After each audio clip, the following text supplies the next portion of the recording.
am truly honored to be able to introduce my friend, Eli Weiss. Eli grew up in Dallas, Texas with his parents, Rabbi Stuart and Susie Weiss, and his older brother, Ari, and his two sisters, Penina and Tali. His parents decided to make Aliyah, a choice that would change their family forever. From the age of 18 to 21, Eli served in the Israel Defense Forces as a staff sergeant in the 101st Airborne. As a paratrooper, Eli was decorated with several honors and awards throughout his years of service. And there's no surprise if anyone knows Eli, the hero he is and the strength he has. At the peak of his military career, Eli was awarded a Medal of Bravery for outstanding performance doing a covert mission behind enemy lines. His brother Ari Weiss also served during this time in the Nachal Brigade. On September 30th, 2002, Ari Weiss was killed after being shot during a covert mission. This was the day after Eli's 20th birthday. Eli will share his story and remind us why today is so important and the importance of remembering those who gave their lives to ensure the safety of our homeland and the Jewish people. Eli, thank you for being here today to share your family story with us and the story of your brother, Ari. Thank you, Sari, and thank you to everybody listening. Good morning to everybody here in the U.S. and good afternoon to those in Eretz Yisrael. I want to thank you for giving me your attention as I try to tell you the story of my late brother, Ari Weiss, Zichrono Livracha. This story has two parts to it and is a story of dates that will tell you about his life and who he was from my perspective, the close in age younger brother. I'll start with June 19th, 1977, the day my parents got married. My father, Stuart Weiss, now a new rabbi coming out of YU, previously from Skokie Yeshiva, and my mother, Susie Klein, a daughter to Holocaust survivors from Cleveland, Ohio. They met at Camp Mosheva, and later they'd take us all there back for many summers, of which Ari greatly enjoyed. October 22nd, 1980. Little Ari is born in Dallas, Texas. Now with two older sisters, Penina and Tali, Ari immediately becomes a Dallas Cowboys fan for life, quite a true Texan. August 13th, 1981. The Weiss family picks up from Dallas as my father, Stuart, accepts a job as the rabbi of a new congregation just outside of Chicago. Apparently the Bulls era was going to start and Ari needed to become a Chicago Bulls fan and see Michael Jordan up close. September 29th, 1982, the day I was born. I am now 37 years old. Born into the family as the youngest of four. I would stay the youngest for almost a decade, growing up closely with Ari. As brothers who grew up in a family with two older sisters, it's natural for us to develop the same habits of those closest to us in age. Ari and I were 23 months apart. Closely, we both loved to play sports. We loved to follow sports and excel in our school studies. We had different circles of friends, being the summer in age younger brother. We were close in size, which also made us very competitive to each other, and as we enjoyed playing sports and hanging out with each other. Ari was a perfect older brother when we were growing up, always putting me first, protecting me. From the start, even when we got our bunk beds as young children, he was on the top and I was on the bottom. Both of us staying up too late and figuring out ways to get even with our older sisters. February 14th, 1987. Apparently the Cowboys were doing a little bit better at this time in the 80s, and the Weiss family decided to pick up and go back to Dallas. Ari being 7 years old at the time and I being 5, we enjoyed a great life within the Jewish community in Dallas. Playing at the JCC, trips to Arlington Stadium, and of course, every summer back to Mosheva, Wisconsin. In early 1992, the fifth Weiss is born, Yedidia, and we are left explaining his name to everybody in the South. July 28th, 1992. One day at dinner, my mother, as she was serving us soup, casually says, "Family, we're moving to Israel." Silence, shock. My oldest sister, Penina, 14 at the time, goes and runs off to her bedroom and starts crying. How could we leave our friends? How can we leave our school and everything we know? None of us kids had ever even been to Israel before. Wasn't Israel a dangerous place? In fact, my father had gone the previous year in 1991, while Saddam's Scuds were falling to help Klal Yisrael in a time of war. Ari and I were baffled by this, and we couldn't understand why we were moving closer to danger. However, growing up in a very Zionistic family with modern Orthodox and Dati Le'umi values, we were honestly too young to understand what it really meant, and we were even happy to move. All Ari wanted to do was to make sure he could bring his baseball cards and his Michael Jordan posters. We settled in Renana, the America of Israel, and Ari and I are both put into elementary school in Yavne together. He is in 6th grade and I'm in 5th grade when we arrive. Never being to Israel before and not speaking really a word of Hebrew except for Ima, Abba, and Shalom, we embarked on our new life in the Jewish homeland. We did it together. He taught me how to answer questions like, you just moved from Texas? Where is your horse? Where are your Wild West guns? We tried as hard as we could to do as we had done in America. We had to adapt to soccer, school on Sunday, milk in a bag, gas masks, small town Israeli life, trying to grow up in a fun, energetic, and Jewish environment. My youngest sister Ayelet is born, and the 8 of us start living together as a happy American family in Israel. Through high school and Mechina, Ari excelled in his studies, through his social circles, and often became the one to bring everybody together. Ari also loved to travel, as many Israelis do, hopping to Europe and Eilat, often with friends and classmates through high school and pre-army studies. July 28th, 2000, Ari is drafted into the Army. After passing many pre-draft physical and mental tests, Ari is drafted into an elite unit of the Nachal Brigade. He is not only to become the sharpshooter in his unit, he was trained on defusing bombs and quickly becomes the explosive expert in his unit. He fought many missions, setting charges and making sure sites are laser targeted properly and precisely. He was awarded many medals, some for bravery and camaraderie. Army life was tough for Ari, to be honest, and for us too, as the supporting mishpacha. It took some getting used to. He was loved by his soldiers around him, always lending a helping hand. Since he was one of only 3 religious soldiers in his unit, he often would engage the other 20 some odd young boys to participate on holidays and on Shabbos, bringing them together and teaching them about how we celebrated at home. He was very inspiring and a brave role model for me. Times were different than in Israel, as many of us know. Our lives were filled with shootings, bus bombings, sniper attacks, and every few days the front page headlines of the newspapers would have the pictures of those murdered the day before with details of their funerals.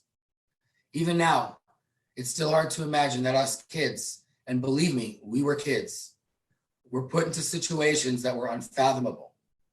Ari would describe things to me, much of which I was better off not knowing, that would make my head spin. He told me which sock he would put money in to put for tzedakah before a particularly dangerous mission. He hadn't been home for any of the Shalosh Regalim or Yamim Noraim during his entire Army service. This, by the way, was a violation of Army protocol, but because Ari was his unit's explosive expert, he was always in very high demand. The rain. He hated the rain, stakeouts, house-to-house searches, patrolling in muddy, filthy refugee camps on foot, in the cold and rain, while you're tired and hungry was hell on earth, I'm sure. As crazy as it seems, during a cold winter rainstorm, I'm still reminded of the stories he told me, as he had always had to keep going, no matter the inclement weather. But how we love those precious moments every few Fridays, when Ari's knock at the door would send us running, even though the door was always unlocked. He knew how we liked opening the door to see that smiling, relieved, and exhausted face walking to the house, or his playing boot camp, with my then 10-year-old brother Yedidia and his friends on Shabbos afternoons, till he once again fell asleep on the couch.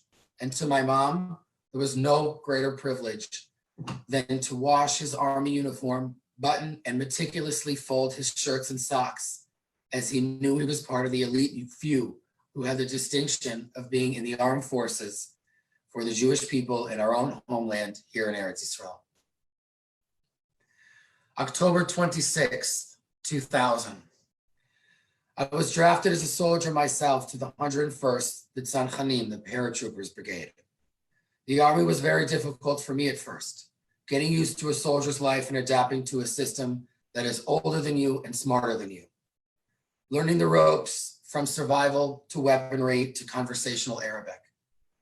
Ari would help me out often, talking me through situations, giving me guidance on steps that I could take to make my army service better and more meaningful. We got along our greatest then, and those are the times that I remember most fondly. During our time in Sahel, we were fortunate enough to see each other in combat one time. I was on duty in Hebron at a time of extreme tension in Israel at the outbreak of the first Intifada, or I should say the last Intifada. The units that were going to relieve us as we were guarding were late that night. But of course, we were told that as a soldier, we're not allowed to say anything because they are a higher rank than we are. And in the army, you're never late, you're delayed. Well, about an hour and a half after we were scheduled to already be asleep, Ari and two other soldiers walk on up casually to relieve us at our post. Immediately, as I see him, I start ranting at my older brother. Why is he so late? How could he leave us here, etc.? When the soldier next to him starts yelling at me, how dare I speak to someone of higher rank than I? It was funny and we all laughed it off. Needless to say, the higher ranking officer still made me stay an extra 30 minutes to guard for calling him out. I can recall a short time after when the country was suffering from the horrible tragedy of Kobe Mandel. Our family had met with its amazing mother, Sherry, around the time of the Chagim in 2001. Ari was telling us then how starving his army unit was during the last Chag. Lo and behold, on a chuzah in Renana at the time, we lifted our eyes, and right across the street was Kippah Duma, the local shawarma place that Ari used to hang out at. Down the block was Roladin Bakery, with dozens of places in between, all of whom were more than happy to contribute food and drinks to the soldiers. Needless to say, by the time I got home, we literally had a truckload of food that was donated, meticulously delivered to Ari's unit of over 35 boys on stakeout in Shechem. A front page article with his picture that followed in the Jerusalem Post the next day describes how beautiful and generous our community in Renana was. And so began the attention on Ari that he shunned so much. September 29th, 2002, my 20th birthday. I remember it as if it were yesterday. I was very excited that day as my commanders let me out that morning for a 3-day leave after being in my base for 24 days straight in anticipation of these birthday celebrations. Of course, I sought to see what Ari's plans were, as he was stationed not far from I was at the time. As I called Ari to tell him I would be heading home, he said that he unfortunately would not be able to make it home. He said he'd have to call me back because he didn't have a lot of time to speak on the phone just then. I was going home to celebrate my 20th. He was getting ready for a very intense and dangerous mission. This concludes the first part of my story and my life. On September 30th, 2002, the very next day, the day after my 20th birthday, would forever be remembered as the day of Ari's death.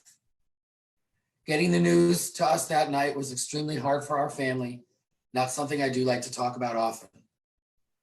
It was an earth-shattering shock to us and a real blow to our community and for those still back in America who knew what Ari was doing so bravely. That day, Ari and members of his unit infiltrated and seized a Hamas headquarters in Shechem, a very hot zone at the time. While sweeping the building for ammunition and intelligence, he was guarding the entrance to the building.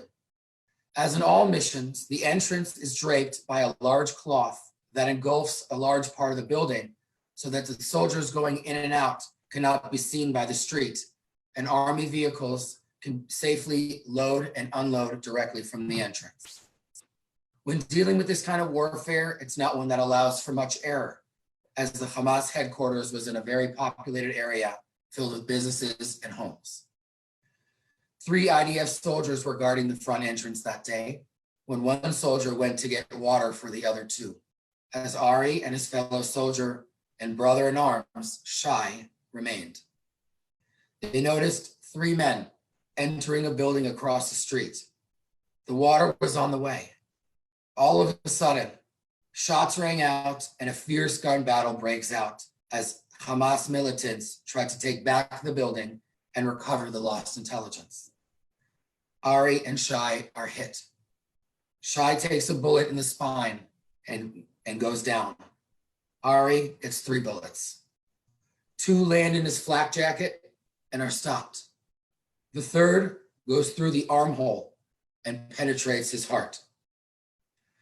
Later, we were to be told that Ari died instantly. Shai, his fellow soldier, is now paralyzed from the waist down and will be in a wheelchair for the rest of his life. The 3rd soldier, Moreno, who is getting the water, saved Shai's life and pulled him to safety. I actually don't remember much of the Shiva, I have to admit, the week after it happened, but 2 particular visits stick out in my mind. The first was a couple clinging to each other who came very hesitantly towards my mother. She needed to be reminded who they were as they approached, and she quickly realized that she had actually never met them before. The couple crouched before my mother sadly and said, "I think we should get to know each other." After an inquiring look, they continued, "Your son is my son's new neighbor." Our hearts dropped. "Oh my God," she said. "When?" 3 months ago, they answered, in a car accident while on leave for the weekend. "He is buried next to your son," they told her, and we were to be neighbors for life, often visiting the kever at the same time. Another woman, also someone we didn't recognize, came running up at the Shiva, shaking her finger and screaming, "Lama lo chazartem? Why didn't you come back?" "You said you'd come back," she said. When we had collected food for Ari's unit, the sales girl at a local candy store said she was sure it was okay to give us drinks that we had asked for, but I should just come back in an hour so she could check with the store owner. To be fair, it had slipped our minds that day and we went on. The store owner did not forgive us for not coming back until she supplied my little sister, Ayelet, for her 8th birthday party, postponed until after the Shloshim, of course, supplied us with enough candy to keep every dentist in our area in business. The days and weeks that followed were horrible. Questions, thoughts, doubts, rage, confusion, sadness ran through my head constantly. You never planned for something like this. In Israel, unfortunately, all too many brave soldiers are taken from us. But it's usually someone you may have heard of, or someone you may know, or a relative of someone you know. You never think it's going to be your friend, or someone from your family, or your town, or your school. Many times I even wished it was me, as he was the Bechor, and he was the older brother, the smarter and the more straight and narrow brother. I always took the chances, not him. Through the Shiva and the funeral overall, we were comforted by thousands. Those who were in the community, those from the government, even strangers who didn't know us or him, but had heard what a wonderful Gibor he was and wanted to pay their respects. You see, it was different for me. He wasn't just a soldier. He was my brother, the cowboy fan, the basketball player, the goof-off, the older brother. Thoughts like how I would never be at his wedding, or see what he would do for a living, or try to show me up, I'm sure. How he would not see my children grow up, or how I would not see his children grow up. Holidays are never the same, vacations different. Ari's room at home stayed the same for quite some time until I was asked by my parents to finally clean it out. That was a very tough day. I found myself wanting to have conversations with his friends, his girlfriend, try to figure out if they knew things that I didn't know and how I could find them out.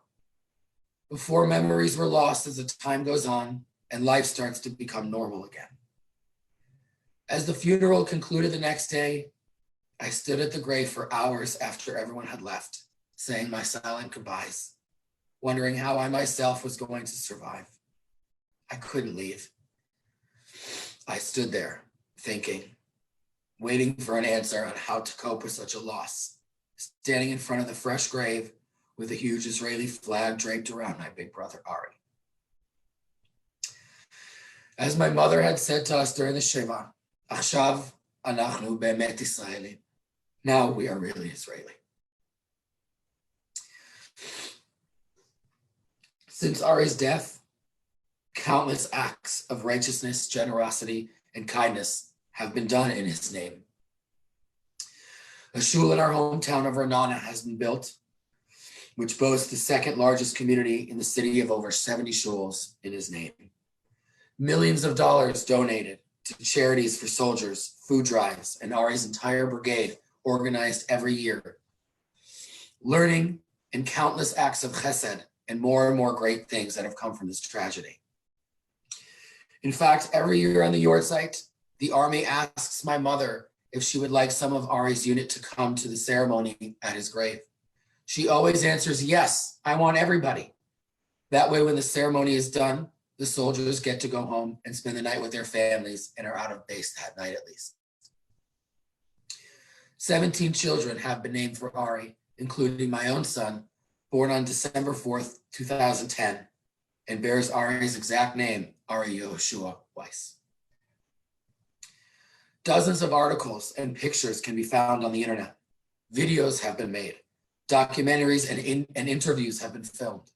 Songs have been written about Ari. Paintings have been skillfully and sensitively drawn, one by someone whom none of us ever met, but left it at our doorstep. Yehudit Gross, an American woman, also whom we never met, whose 18-year-old son, Aharon, was stabbed to death in Hebron 37 years ago, called our house every Friday for a year to say good Shabbos. We danced together at her daughter's wedding. A beautiful handmade autumn quilt, lovingly dedicated to Ari, was ready for the shloshim. Soups, cakes, various treats were brought over for years. A high school girl made a ceramic pot with Ari's name that stood at the caver, keeping stones handy for visitors paying their respects.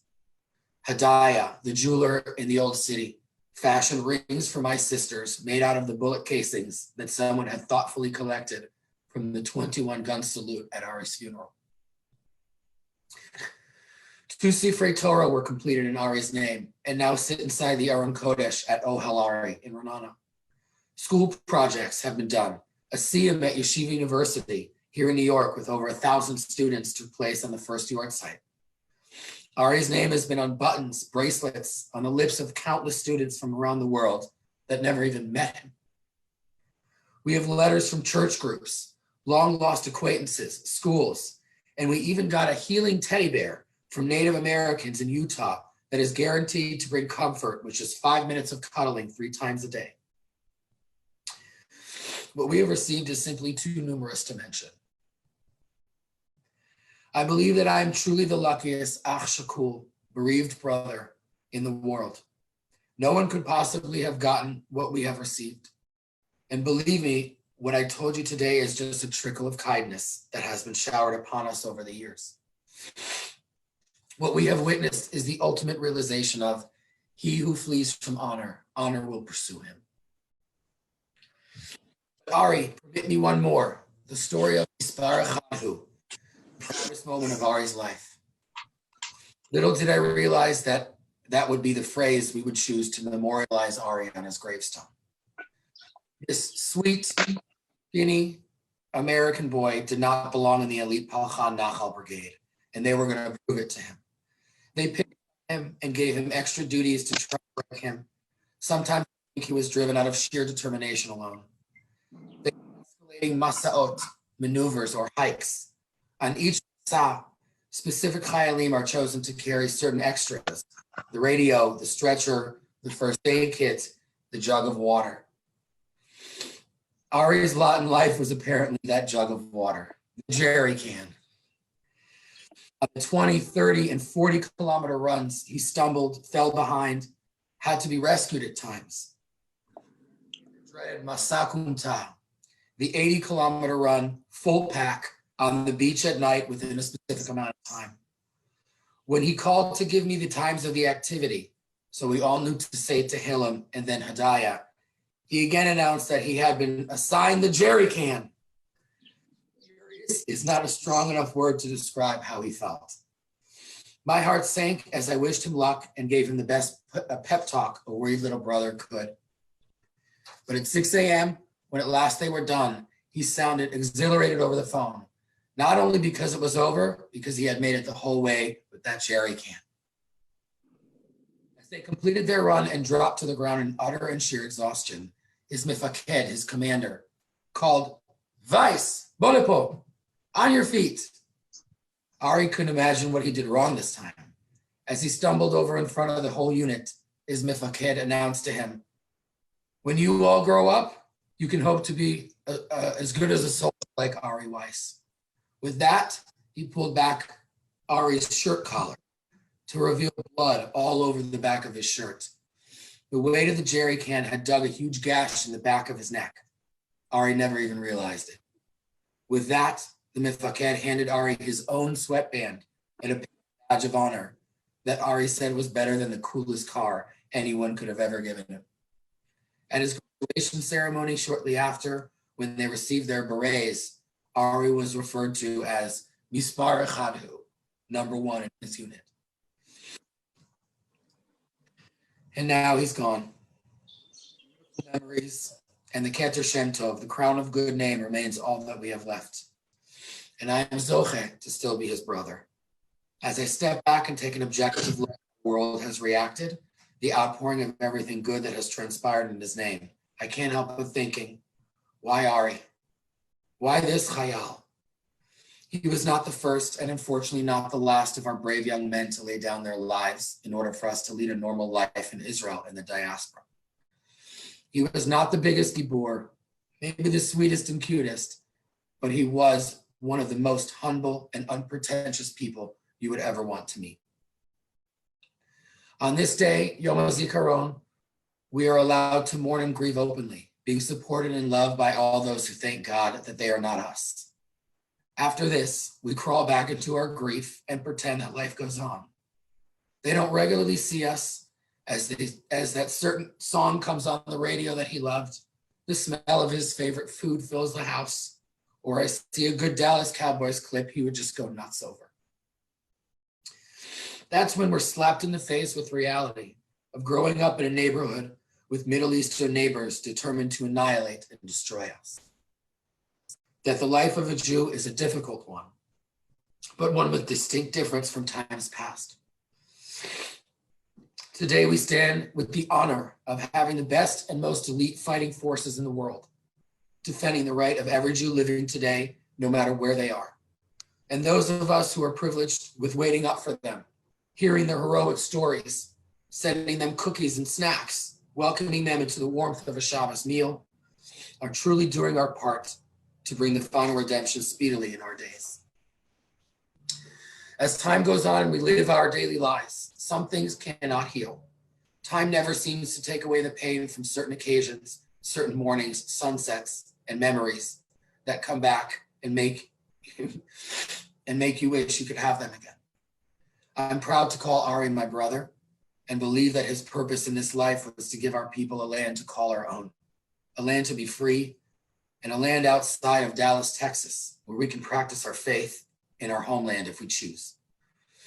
This comforts me and moves me day by day to try and tell myself that it was worth it.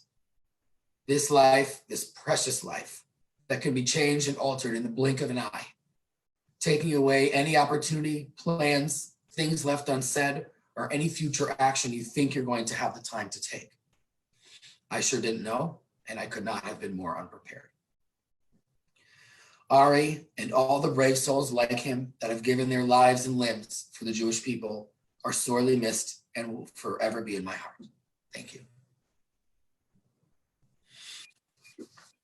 Ari, I have no words. I'm crying with you, and I'm sure the whole audience is crying with you because we feel the pain. And I'm sad that I never got to meet him because he sounds amazing. And I hope one day that I get to meet you in person, and not just on a Zoom call and not just send virtual hugs, but be able to really meet you. Thank you for sharing in such a heartfelt way. When you're in Chutz La'aretz, as you know, it's hard to sometimes connect, and people are sending me messages on my WhatsApp and they're saying, I've never felt connected before to Yom HaZikaron, and this is the first time, and it's because of speakers like you, and I know how hard it is to talk and share, but it's truly appreciated. So thank you for your time, for your generosity, and to the viewers, all these speakers they've all been recorded and they'll be available for replay, and you can share these powerful messages with your friends, families, and communities. And thank you again to Sari for making all this happen. Thank you, Sari. Jody. And here's some pictures of Eli's brother. The view for some reason isn't very good, but I'd like everybody to know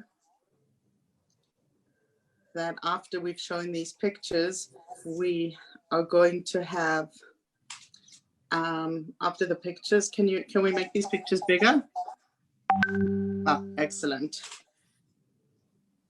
Is that your brother with one of his other soldiers? That's me and my brother. Oh, that's you and your brother, wow. That's me. I know, a whole lifetime ago.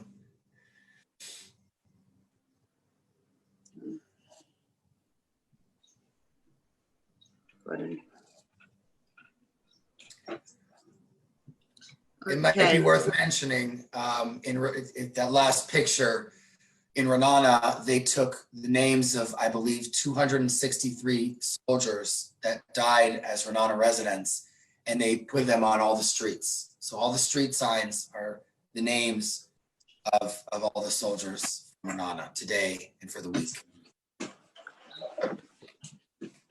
Okay.